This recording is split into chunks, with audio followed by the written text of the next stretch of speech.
اعوذ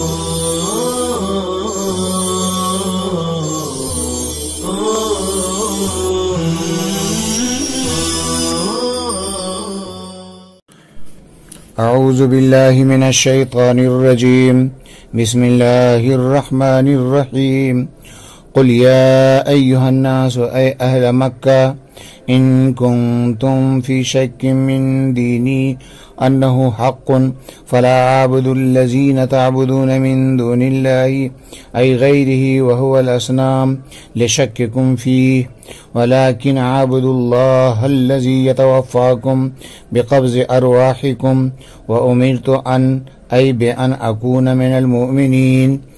وقيل لي أن أقم وجهك للدين حنيفا مائلا إليه ولا تكونن من المشركين ولا تدع تعبد من دون الله ما لا ينفعك إن عبدته ولا يضرك إن لم تعبده فإن فعلت ذلك فرزا فإنك إذا من الظالمين وإن يمسسك يصبك الله بضر كفقر ومرض فلا كاشف له رافع له إلا هو وإن يردك بخير فلا راد دافع لفضله الذي أراد بك يصيب به أي بالخير من يشاء من عباده وهو الغفور الرحيم قل يا أيها الناس أي أهل مكة قد جاءكم الحق من ربكم فمن اهتدى فإنما يهتدي لنفسه لأن ثواب اهتدائه له ومن ضل فإنما يضل عليها لأن وبال ضلاله عليها وما أنا عليكم بوكيل فأجبركم على الهدى واتبع ما يوحى إليك واصبر على الدعوة وأذاهم حتى يحكم الله فيهم بأمري وهو خير الحاكمين عادلهم وقد صبر حتى حكم على المشركين بالقتال وأهل الكتاب بالجزية. لغات دیکھیے. یتوفاکم فعل مضارع صیغہ واحد مذکر غائب ہے. توفا یتوفا توفین باب تفاعل سے خدا کا کسی کے وقت کو پورا کر دینا، روح قبض کرنا، وفات دینا. عقیم یہ فعل امر واحد مذکر حاضر ہے باب افعال سے. اقامہ مصدر ہے قائم کرنا، اصل میں تھا اقویم بروزن اکرم. واو کی حرکت قاف کو دیا، واو اور میم کے درمیان اجتماع ساکنین ہو گیا، واو کو گرا دیا، اقیم ہو گیا. حنیفاً یہ حال ہونے کی بنا پر منصوب ہے، بمعنی برائی چھوڑ کر اچھائی کی طرف آنے والا، غلط راہ چھوڑ کر سیدھی راہ پر آنے والا، ہر مذہب کو چھوڑ کر اسلام کو ماننے اور اس پر ثابت قدم رہنے والا. جمع حنفا. لا تدعو یہ فعل نہیں ہے، واحد مذکر حاضر، اصل میں ہے لا تدعو، حالت جزم میں واو گر گیا. یہ نصر سے ہے، مصدر ہے دعاء و دعوتاً، پکارنا عبادت کرنا. لا یضرک یہ نصر سے صیغہ واحد مذکر غائب. ضر یضر مضرتاً نقصان پہنچانا. اذن بمعنی تب تو ایسا ہے تو کلام سابق کی جزا اور جواب کے طور پر آتا ہے. یمسسک سمع سے ہے، مسن مصدر ہے، اس کے معنی چھونا، تکلیف وغیرہ پہنچنا. کاشفہ یہ اس میں فاعل ہے، دور کرنے والا. ضرب سے استعمال ہوتا ہے، مصدر آتا ہے کشفن، یہ پہلے بھی آ چکا ہے. یرید کا یہ باب افعال سے ہے، اراد یرید ارادتن، اصل میں ہے یرید، ان شرطیہ کی وجہ سے دال پر جزم آیا اور یا اور دال کے درمیان اجتماع ساکنین ہو گیا، اس لیے یا کو گرا دیا گیا، یرید ہو گیا۔ اور قاف جو ہے وہ ضمیر خطاب مفعول بہ ہے۔ فلا راد، لا لائے نفی جنس ہے، راد اس میں فاعل ہے، اصل میں ہے رادد، دو حرف ایک جنس کا ایک جگہ جمع ہو گیا، پہلے کو ساکن کر کے دوسرے میں ادغام کر دیا، معنی ہے رد کرنے والا،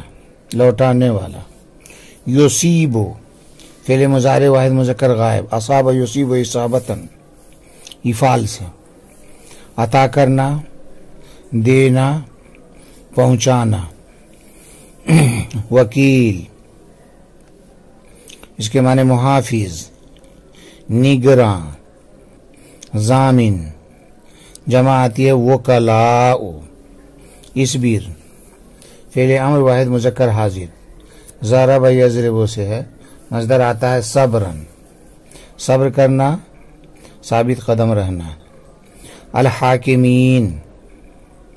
یہ حاکم کی جمع سالم ہے، نصر سے حکمہ یحکم حکمن، اس کے معنی فیصلہ کرنا۔ ترجمہ دیکھیے، آپ فرما دیجئے اے لوگو، یعنی اے اہل مکہ، اگر تم میرے دین کے بارے میں اس کے برحق ہونے کے سلسلے میں شک میں مبتلا ہو تو سن لو، میں ان غیر اللہ کی یعنی بتوں کی عبادت نہیں کروں گا جن کی تم عبادت کرتے ہو، تمہارے ہمارے دین میں شک کرنے کی وجہ سے، لیکن میں اس اللہ کی عبادت کروں گا کہ جو تم کو موت دیتا ہے تمہاری روحوں کو قبض کر کے، اور مجھ کو یہ بھی حکم دیا گیا ہے کہ میں ایمان والوں میں سے اور فرما برداروں میں سے بن جاؤں، اور مجھ کو یہ کہا گیا ہے کہ اپنے چہرے کو متوجہ رکھو اس دین خالص کی طرف کہ جو تمام ادیان باطلہ سے الگ تھلگ حق کی طرف مائل ہے، اور مجھ کو یہ بھی حکم دیا گیا ہے کہ تم مشرکین میں سے مت بنو، اور یہ بھی حکم دیا گیا ہے کہ تم غیر اللہ کی عبادت نہ کرو کہ جو تم کو نفع نہیں دے سکتا اگر تم اس کی عبادت کرو گے، اور تم کو نقصان نہیں پہنچا سکتا اگر تم اس کی عبادت نہ کرو گے۔ پس اگر تم نے بالفرض ایسا کیا تو بے شک اس صورت میں تم ظالموں میں سے ہو جاؤ گے، اور اگر اللہ تبارک تعالیٰ تم کو کوئی تکلیف پہنچائے گا جیسے فقر اور مرض تو اس کے علاوہ کوئی رد کرنے والا نہیں، اور اگر اللہ تبارک تعالیٰ تم کو کوئی بھلائی پہنچائے گا تو اس کے اس فضل کو جس کا اللہ نے تیرے بارے میں ارادہ کیا ہے کوئی رد نہیں کر سکتا، اس کو کوئی رد نہیں کر سکتا،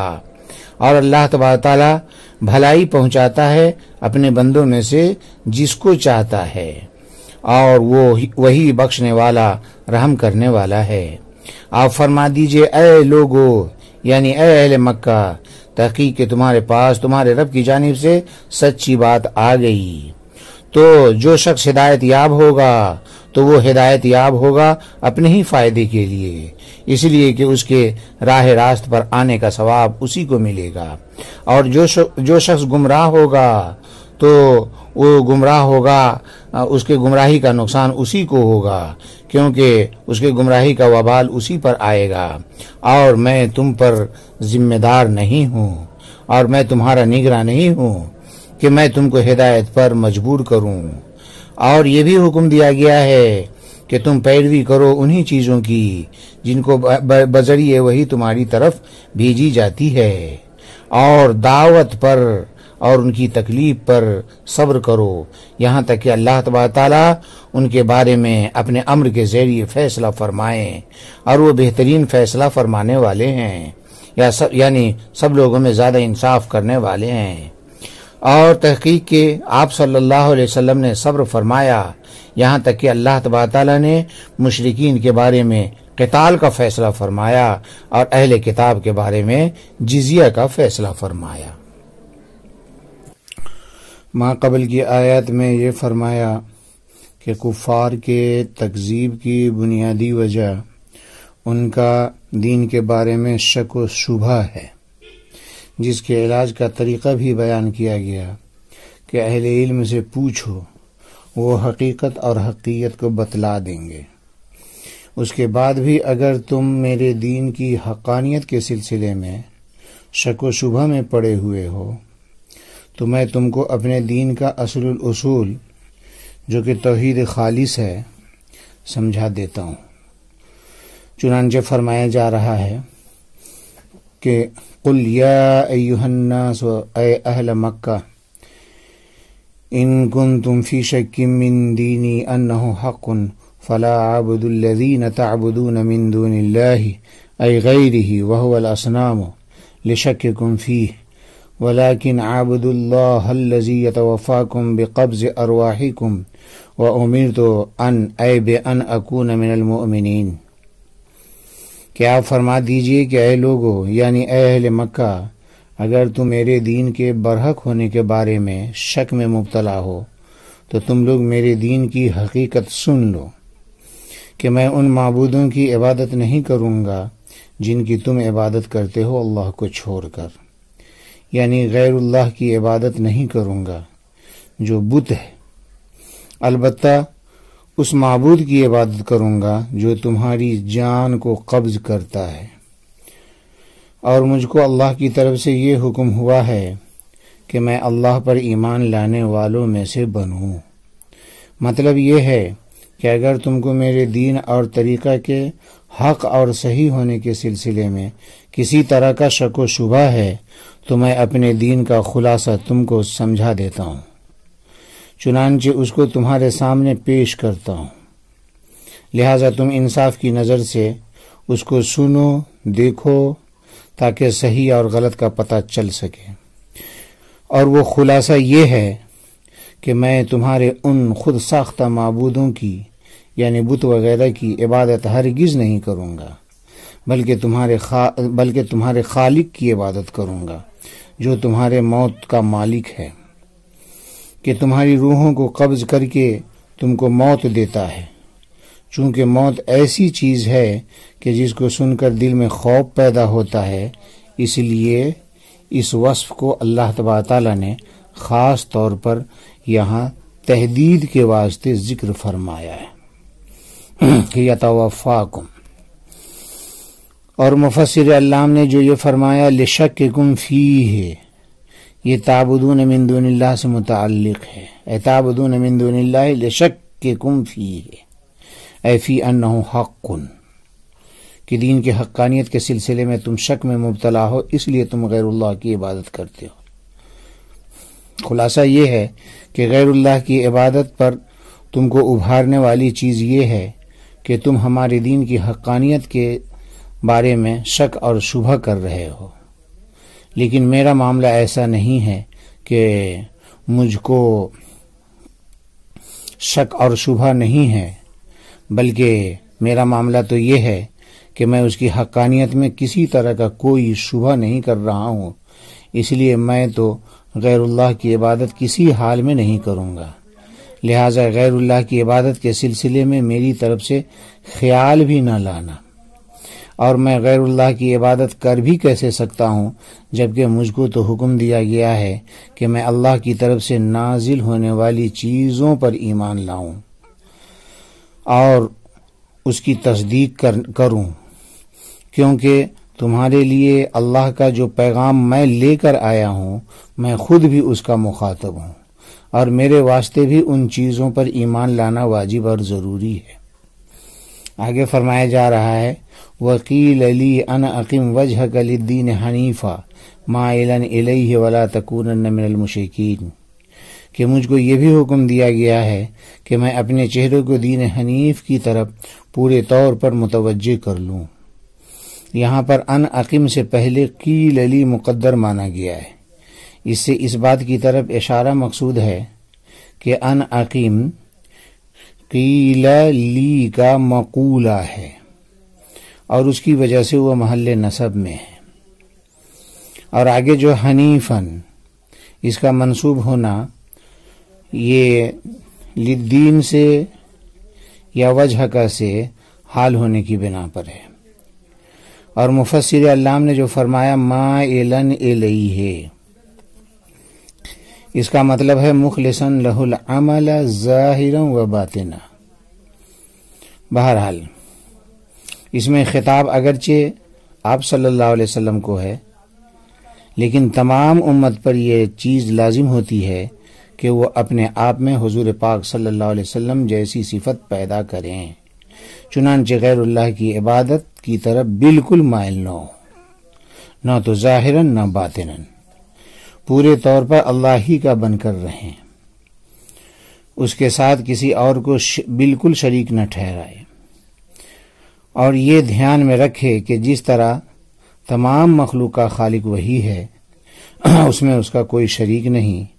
اسی طرح مخلوق کی عبادت و طاعت میں بھی اس کا کوئی شریک نہیں۔ اللہ کے ارشاد گرامی وَلَا تَكُونَنَّ مِنَ الْمُشْرِكِينَ میں اللہ نے اسی مفہوم کو بیان فرمایا ہے۔ آگے فرمایا گیا وَلَا تَدْعُ تَعْبُدُ مِن دُونِ اللَّهِ مَا لَا يَنفَعُكَ إِنْ عَبَدتَّهُ وَلَا يَضُرُّكَ إِن لَّمْ تَعْبُدْهُ فَإِن فَعَلْتَ ذَلِكَ فَرْضًا فَإِنَّكَ إِذًا مِّنَ الظَّالِمِينَ، کہ غیر اللہ کی عبادت مت کرو جو عبادت کرنے کی صورت میں تمہیں نفع نہیں پہنچا سکتا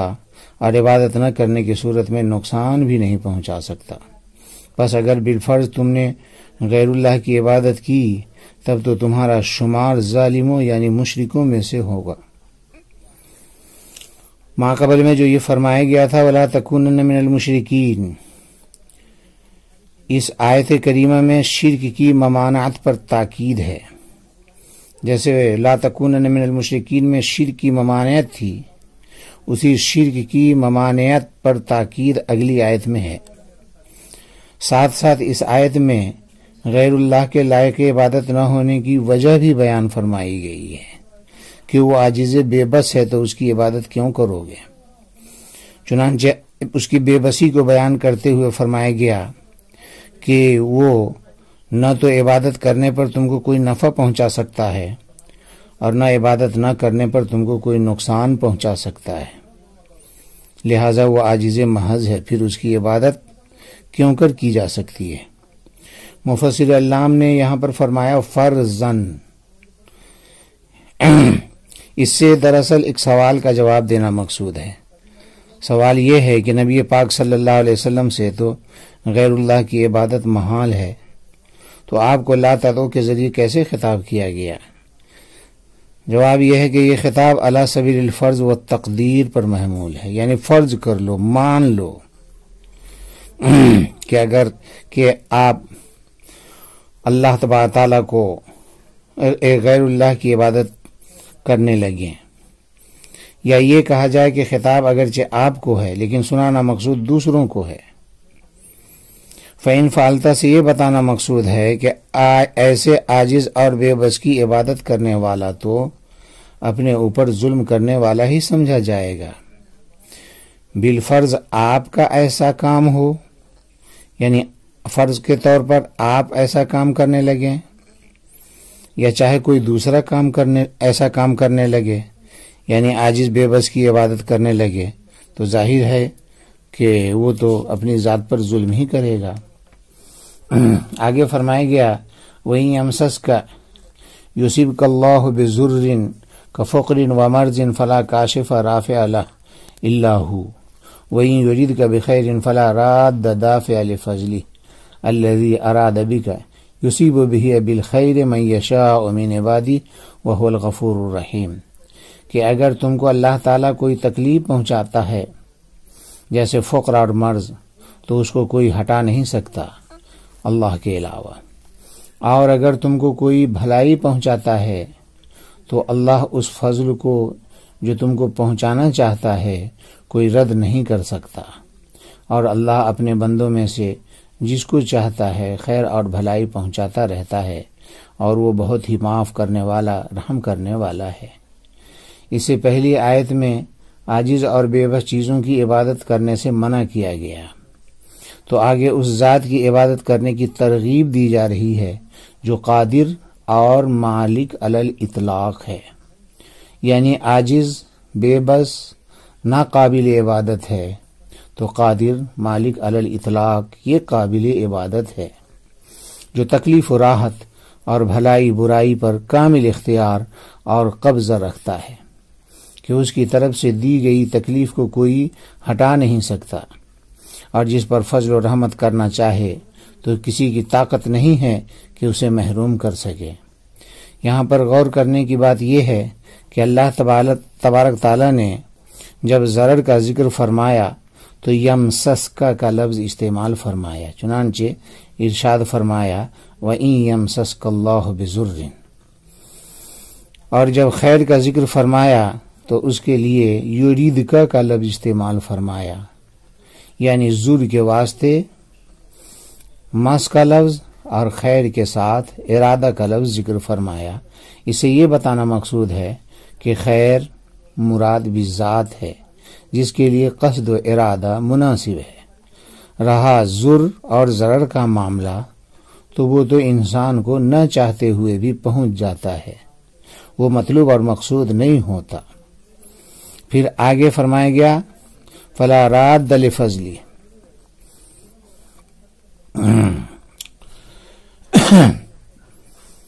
چونکہ اس سے پہلے خیر کا لفظ آ چکا ہے تو فلا راد لہو ہونا چاہیے، فرمایا گیا فلا راد لفضلی ہیں، اس سے پہلے خیر کا لفظ آ چکا ہے تو ہونا چاہیے فلا راد لہو، یعنی ضمیر کی جگہ پر فضل کا لفظ ظاہر استعمال کیا گیا، یعنی وضع الظاہر موضع المضمر کے قبیل سے یہ ہو گیا۔ یہ ایسا اس لیے کہ اس بات کو بتانے کے لیے کیا گیا ہے کہ جو بھی خیر انسان کو اللہ کی طرف سے پہنچتا ہے وہ اس کے فضل ہی سے پہنچتا ہے، ضمیر لانے سے یہ معنویت اس میں پیدا نہیں ہوتی، اللہ کے فضل ہی سے پہنچتا ہے، بندوں کا اس میں کوئی استحقاق نہیں ہوتا۔ آگے فرمایا گیا یصیب بہ بالخیر من یشاء من عبادی، کہ جب اللہ تبارک تعالیٰ کی طرف سے مبذول کردہ فضل کو کوئی رد نہیں کر سکتا تو اللہ جسے چاہتا ہے اپنا فضل عطا فرماتا ہے، اور جس پر بھی اپنا فضل مبذول فرماتا ہے ظاہر ہے وہ بلا استحقاق ہی ہوتا ہے۔ اور یہ جو فرمایا گیا وَهُوَ الْغَفُورُ الرَّحِيمُ، اس میں اللہ کی مغفرت اور رحمت کا بیان ہے، ظاہر ہے یہ بھی اللہ کے فضل ہی میں داخل ہے۔ آگے فرمایا گیا قُلْ يَا أَيُّهَا النَّاسُ اے اہل مکہ قَدْ جَاءَكُمُ الْحَقُّ مِنْ رَبِّكُمْ، کہ اے اہل مکہ تحقیق کہ تمہارے رب کی جانب سے حق بات تمہارے پاس پہنچ گئی۔ یہاں پر حق بات سے مراد یا تو رسول اللہ صلی اللہ علیہ وسلم کی ذات مبارکہ ہے یا آپ پر نازل ہونے والی کتاب یعنی قرآن کریم ہے، اور من ربکم یہ جاء سے متعلق ہے اور من ابتدائے غائب کے لیے، مطلب یہ ہے کہ دلائل و براہین کی روشنی میں حق بات رب کی جانب سے واضح ہو کر تمہارے پاس پہنچ گئی، لہذا حق نہ قبول کرنے کا کوئی معقول عذر تمہارے پاس اب باقی نہ رہا، خدا کی آخری حجت تم سب پر تمام ہو گئی، اور کون سا طریقہ ہدایت ہے اور کون سا طریقہ ضلالت ہے، یعنی کس طریقے پر چلنے میں آخرت کی کامیابی ہے اور کس طریقے پر چلنے میں ناکامی ہے، یہ کھل کر سامنے آ گیا۔ اپنے بھلے برے کو سمجھتے ہوئے جس راہ کو چاہو اپنا لو، اس کا نفع اور ضرر اس کے سامنے آنے ہی والا ہے۔ اسی کو اللہ نے آگے فرمایا فَمَنِ اهْتَدَىٰ فَإِنَّمَا يَهْتَدِي لِنَفْسِهِ لِأَنَّ ثَوَابَ اهْتِدَائِهِ لَهُ وَمَنْ ضَلَّ فَإِنَّمَا يَضِلُّ عَلَيْهَا لِأَنَّ وَبَالَ ضَلَالِهِ عَلَيْهَا۔ یہاں پر من شرطیہ بھی ہو سکتا ہے، تو اس صورت میں فَإِنَّمَا يَهْتَدِي جواب شرط ہوگا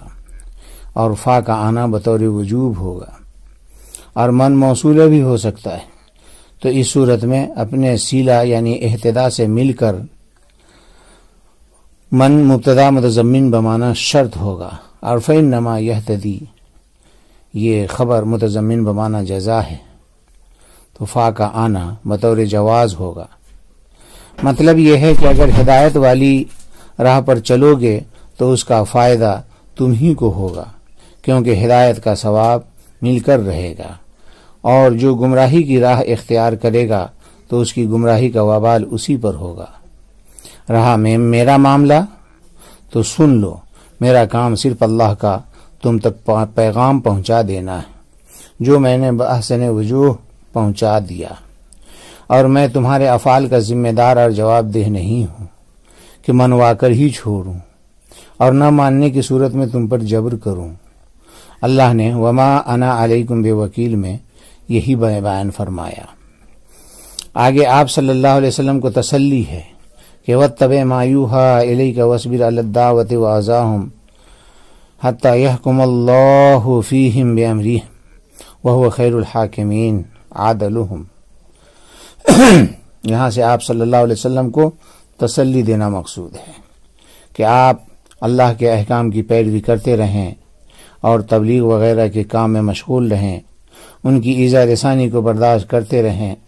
اور صبر سے کام لیں۔ چنانچہ اگر یہ لوگ حق کو قبول نہ کریں تو آپ رنج و غم میں مبتلا نہ ہوں، یہاں تک کہ آپ کے اور ان کے بارے میں اللہ کا فیصلہ آ جائے، اور ظاہر ہے کہ وہ بہترین فیصلہ کرنے والا ہے۔ عادلہم کا مطلب یہ ہے کہ اس کے فیصلے میں کبھی غلطی نہیں ہوتی، برخلاف دیگر لوگوں کے کہ وہاں کبھی غلطی بھی ہوتی ہے اور کبھی درست بھی رہتا ہے۔ چنانچہ اللہ تبارک تعالیٰ کے افعال فضل و عدل کے درمیان دائر ہیں، لہذا مومنوں کو ثواب دینا فضل سے ہوتا اور نافرمانوں کو عذاب دینا عدل سے ہوتا ہے۔ آگے مفسر علام فرماتے ہیں کہ وقد صبر حتی حکم علی المشرکین بالقتال واہل الکتاب بالجزیہ، کہ آپ صلی اللہ علیہ وسلم نے اللہ کے حکم پر عمل کرتے ہوئے صبر کیا، یہاں تک کہ اللہ تعالیٰ نے مشرکین کے بارے میں قتال کا حکم فرمایا، فاقتلوہم حیث وجدتموہم، یہ نازل فرمایا، اور اہل کتاب کے بارے میں جزیہ کا حکم اللہ نے نازل فرمایا کہ حتی یؤتوا الجزیۃ عن ید وہم صاغرون۔ مفسر علام نے یہ عبارت لا کر حضرت ابن عباس رضی اللہ تعالیٰ عنہ کے قول کی طرف اشارہ فرمایا کہ یہ آیت یعنی وَاصْبِرْ حَتَّى يَحْكُمَ اللَّهُ آیت قتال سے منسوخ ہے۔ حضرت ابن عباس رضی اللہ تعالیٰ عنہ نے ایسے ہی فرمایا ہے۔ وآخر دعواہم الحمدللہ رب العالمین۔